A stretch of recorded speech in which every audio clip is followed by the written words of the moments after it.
She said, I'm not going to stay with you. So he calls that astrologer. When will my wife come? Okay, I'll do the astrological calculation and let you know. While he's doing the calculation, his meter is on. Per second you are paying. Per second you are paying. Oh my God.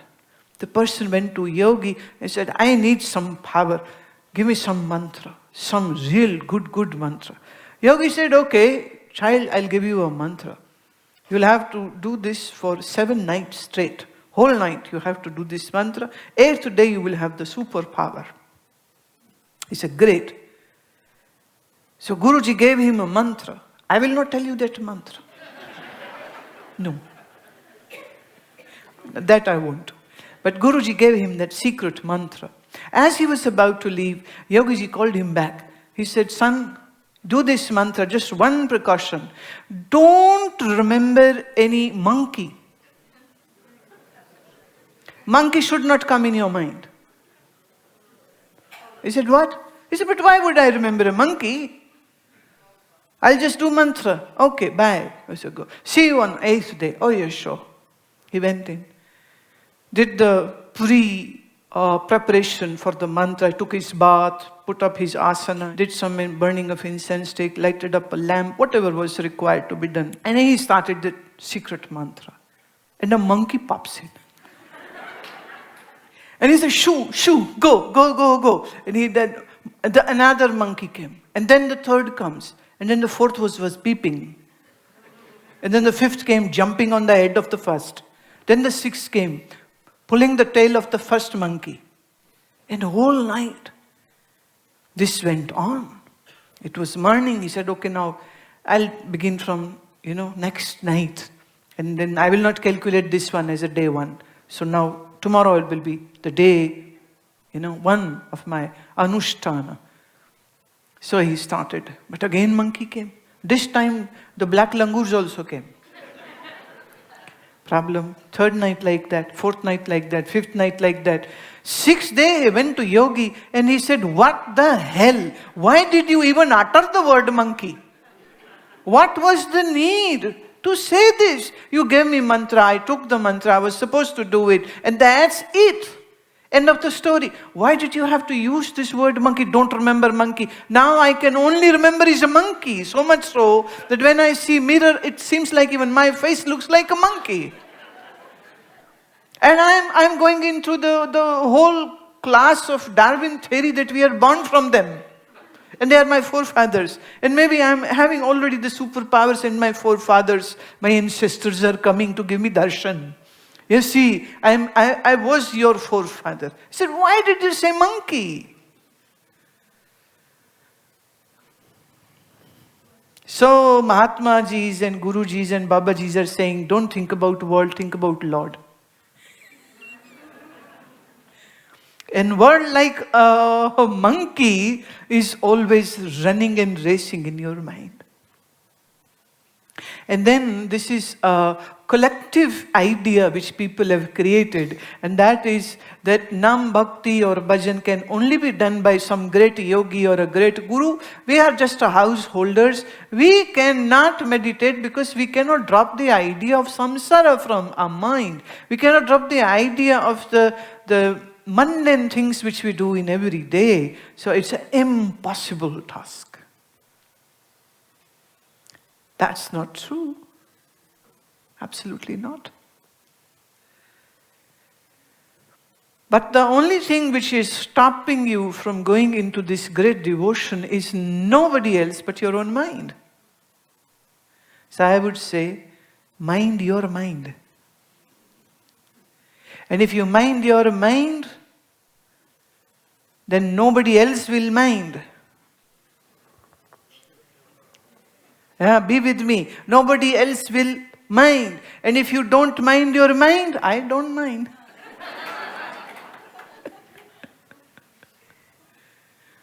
But if you mind your mind, then you will know how important it is to mind your own mind. Isn't it important? Just because of stress, you are having high blood pressures. Just because stress, you are having anxiety and palpitations and worry about future and worry about what will happen to my grandchildren, what will happen, the new regime is coming. So I don't know whether we'll get the benefits from the government or the government will go bankrupt the way it is going. And you are worrying about everything. Oh my God, what's happening in Syria and Iraq and what's happening in India and what's happening in Bangladesh. You have so much to worry. The whole world is on your head only. Bringing this crappy mind into a state where a mind is a peaceful mind. One thing is for sure, whosoever we are, whatsoever our religion is, whatsoever our systems of politics or belief systems are, we all wish to have peace of mind. We all wish to have a good deep sleep. And you know what? When you are too much stressed and your mind is compulsively thinking, you can never taste the deep sleep the way a child does. Have you seen a child sleeping? They look like angels. That's why we call balak to Bhagwan hai, bachcha to Bhagwan ka roop hai. Because their mind is absolutely in so calmness and they go in such a deep sleep, and you will never hear a child, having a blood pressure. Really, I really hope to see that this doesn't change. Although the teenagers are getting into this zone of anxiety, of palpitations, of feeling low, of inferiority complexes, and that is happening. The age is getting reduced day by day. But still I can say a 5-year, a 4-year, a 3-year-old kid, when they sleep, that is what the real sleep is. And they are sleeping on father's shoulder, their head is dropping down, they're sleeping. Their head is dangling, but they are sleeping. Sometimes they are walking and they are sleeping. The parents are just dragging them by the hand. They sit in the car, they can sleep. Put them in the bed, they can sleep. They're sitting on the sofa, they sleep. I know one time a child was eating and he slept. Mouth is filled with his food. And he would chew a little bit and go down, then he'll up, then he'll again chew. He's so sleepy, food is in his mouth, and yet he is sleeping. Let this child grow and she becomes an adult, and the stress and that untrained mind, then you have a best bed. These days you have those numbered bed. Wife has 3 number, husband has 5 number. She has a softer one, he has the harder one. Yeah. So much tamasha for the mattress. And the air conditioner is there, and people have DGU, the double glass is put so that they cut off the sound. And they have everything, and yet they can't sleep. That's why they need a medication. Now I say, make a choice. Either you live your life, this crappy life, with just medication, or you learn to meditate. You choose. You choose. See, it has nothing to do that you will please God if you will do Yog Nidra. No. It has nothing to do with God, but it has everything to do with you. Your mind will be saner, calmer, relaxed, your body will be disease-free, and then you will be in a position to do a meditation, or do a prayer, or do your simran, or do your jap, or do something, whatever your religion permits you to do, or expects you to do. You will be in a position to do that, only then, not now.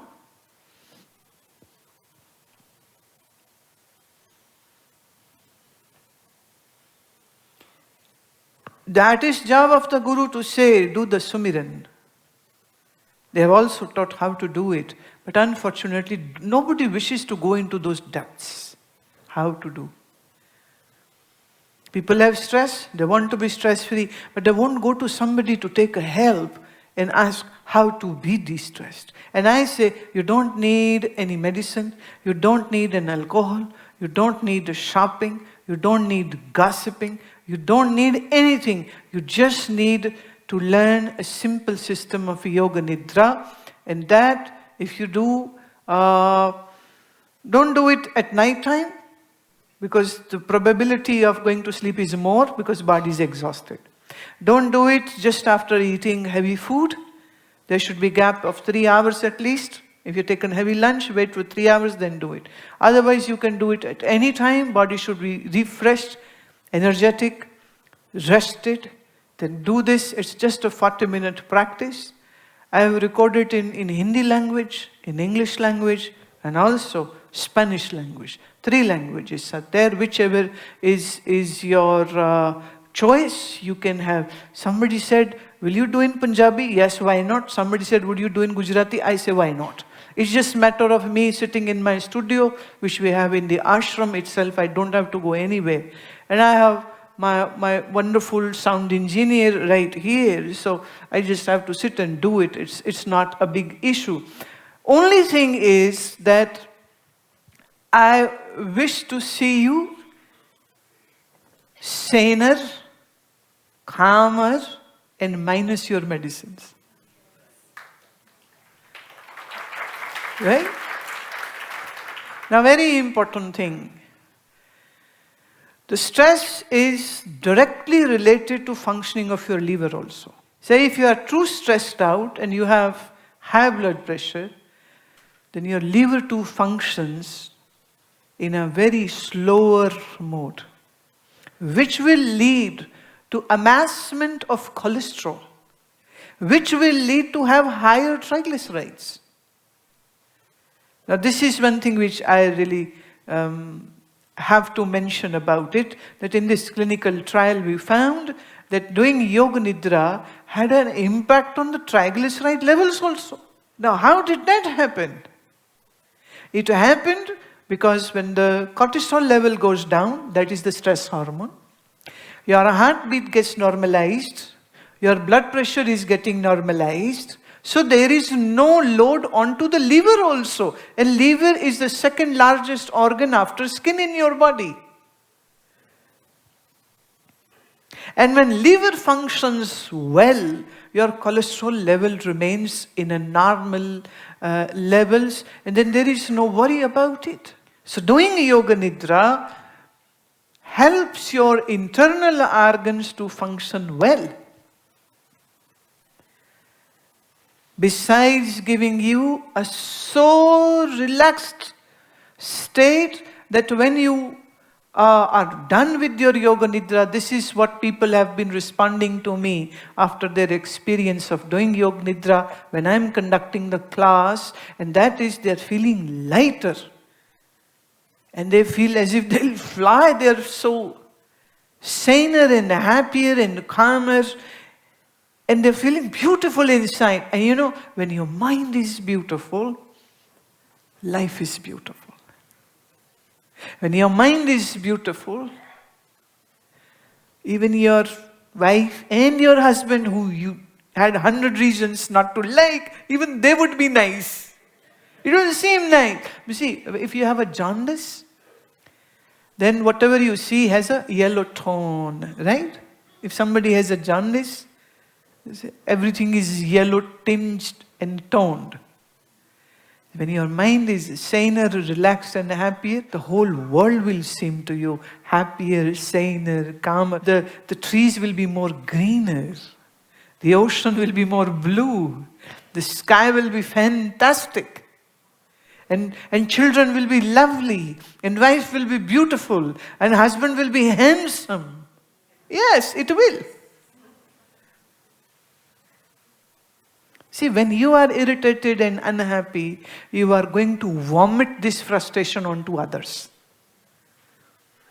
And nobody else but your own loved ones are victim of your frustrated mind. So when you do Yoga Nidra, not only you gain the benefit, even your family gains the benefit. One of my students is an eye surgeon in India. So after attending my shivir, that was in Rishikesh, he met me after say 6 months or so, and he says to me that my staff was saying, go and meet Guru Ma. And I was wondering, why are they saying like that? So I had to ask, why are you saying like that? This is my staff and my personal secretary and my nurses. They were all in my office. And they said, sir, when you went to Rishikesh and did that meditation camp, and when you came back, you lost your anger, your irritations, your yellings. All the time you were yelling at us and saying harsh words to us. But when you came back from the camp, you were so nicer, you were so calmer, you were so good, and now you are going back to that same old doctor. We don't like that old doctor. We like that doctor who was nicer and good to us. So we request, when is the next Guru Maharaj camp? Please go there. Another thing, one of a lady, she said to me, she had a history of heart problem. Then after the sadhana, the yogic practices which she learnt, and she was doing it nicely, and her doctor was getting very happy, and he said, whatever you are doing, please keep doing, because my medication never gave such good reports, and now it's so good report, so keep doing whatever you are doing. But he said, please tell me, what are you doing? So she explained to him what she was doing. And then somehow, situations happened. She couldn't come to me, and some issues happened. She stopped her own practice. And then her doctor said, it seems you are not following what you were supposed to. When did you last meet Guru Ma? He said, it had been now a year or so. You pack your bags and go to Gannor. Don't come to me, because I know when you are meditating, when you are doing your pranayam, when you are doing your yoga nidra, you are so good. And I wondered, why are you here with me? I cannot really help you. Who can help you? Go there. And now it's not me, the person, who can help anybody. It's not me, the individual, who can help. But it is the great lineage of our yogic practices which can help. So I always say, I am like an ambassador, and I'm like a postman or postwoman. Yeah, I'm like a postwoman who is bringing this message to you of a great sages, of a great masters, who were great scientists in their own capacity, and giving you this message that if you strike out a time of say 40 minutes every day and do Yoga Nidra every day, soon you will find, as I had talked in length and breadth, the behavior changes, the cognitive changes which come because of the stress. These all things will begin to go, and what would be left would be a peaceful, a happier, a saner, a relaxed you. And I am so eager to see you in that state. I am so wanting you to be in that state. And that would be best thing which you can do for yourself.